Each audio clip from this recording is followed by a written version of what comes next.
Hey guys, it's me just coming to update you a little bit on what we've decided to do as for Dance for the Future. A lot of you have commented that you hate to not have a spring recital, and yet so much is going on in the world. So we have come up with a solution. We got you kind of through March with choreography and some across the floor stuff, varying for each different class. What we're looking at doing now is some online classes. And what I envision for that is one of the things that's heaviest on my heart a lot of the time is that when we are so recital focused, we learn technique, but it's never just that hardcore technique that gets kids better at dancing. And a lot of times, what we're doing here, the parents aren't seeing so that they can really work on it at home and we see the progress. So what I'm gonna do is take the next 6 weeks, give this as an option to take you through May, and just focus on those fundamentals that so often get overlooked. And that, I guess, is always heavy on my heart as a dance instructor. It's fun to do recital stuff, but man, we need to drill the technique that so many studios do even throughout the summer. So I am looking at some changes for this upcoming year because I feel like the technique that is near and dear to my heart, I really want to pound home in these dancers.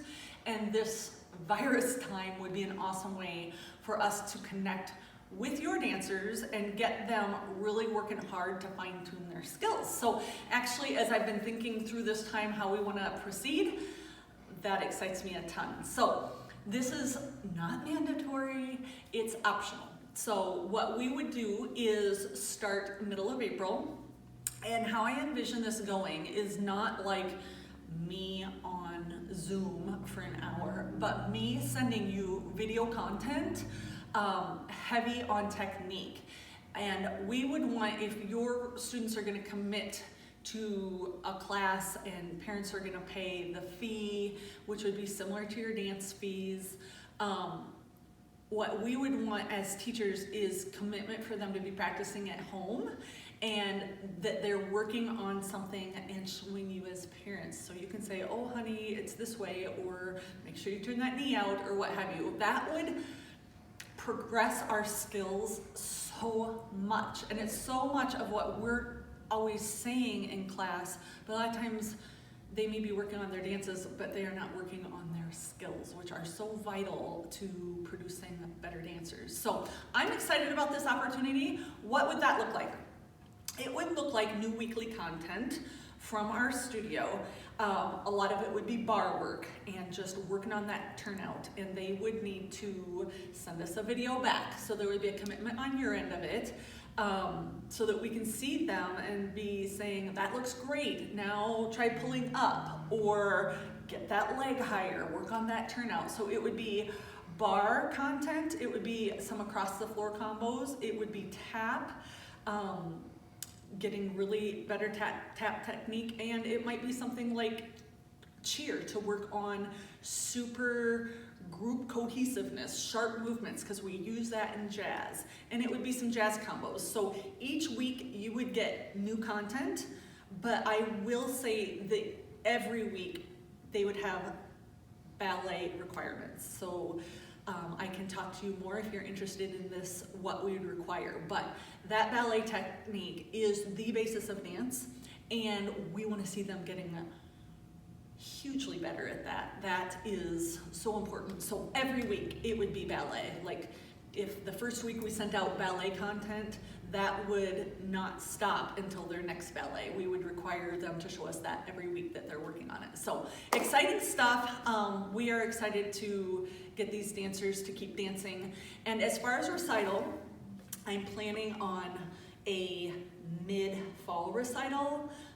We kind of have to regroup and figure this out. But that content that we sent you in March is not a waste. We sent that out to keep your kids dancing, to give them some familiarity and something to look forward to when we're all hunkered down. That's why I did that. And to just have praise music. Your kids turning on some praises to practice to, right? Like, these are hard, scary times, but we know who's in control. And to me, whenever they're turning on that dance music, it is just a reminder to their hearts. But now we're gonna look at technique. And if you're interested, I need to hear from you because this is kind of a lot of work to commit to, and I don't want to just do it for 5 families. This probably excites me more than the other. If I had my choice of redoing my studio, I would love to be less recital focused and more content technique focused, because whether you're a professional dancer or a beginning dancer, you are always working on tadus, you're always working on those basics, you're always working on dégagés. Even the professional dancers work on those basics because it defines your skill level, always. So, stay tuned for recital date. I am thinking probably October, and then yes, we will have another moderate sized spring recital. So 2 recitals is what I'm looking for after this. But I do not want you to stop working on the content for the routines because we're gonna use it, okay? So keep dancing, and I hope this excites you as families to really be able to get engaged with your kids and with us. Give them some focus, some accountability, and really improve their skills. So hope you're all doing well, and I look forward to hearing from you. Shoot me an email if you for sure want to do this with your child so that we know it's a go, okay? We need enough families to want to do this to make it worth our efforts, okay? Love and miss you all. Take care.